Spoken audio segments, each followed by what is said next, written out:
মুর্শিদাবাদের শামসারগঞ্জ এলাকায় এই মুহূর্তে এক সাম্প্রদায়িক উত্তেজনার বাতাবরণ বিরাজ করছে, যেখানে সংঘর্ষ হয়েছে, লুটপাট হয়েছে এবং উভয় সম্প্রদায়ের মানুষ উত্তেজিতভাবে একে অপরের বিরুদ্ধে তারা মুখোমুখি রুখে দাঁড়ানোর কথা ভাবছে।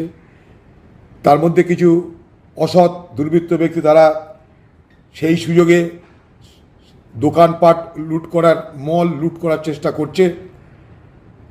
এখনও পর্যন্ত পুলিশ সেভাবে মোকাবেলা করতে নামতে পারেনি।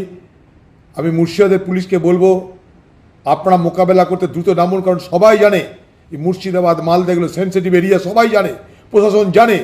তা সত্ত্বেও কেন প্রশাসন এখনও পর্যন্ত সক্রিয় হতে পারছে না, আমার প্রশ্ন। পাশাপাশি সব সম্প্রদায়ের মানুষকে বলবো, মুর্শিদাবাদের মানুষকে বলবো, আপনারা সাম্প্রদায়িক সম্প্রীতি বজায় রাখতে হবে। সাম্প্রদায়িক সম্প্রীতি বজায় রেখেই আমরা ভালো থাকবো।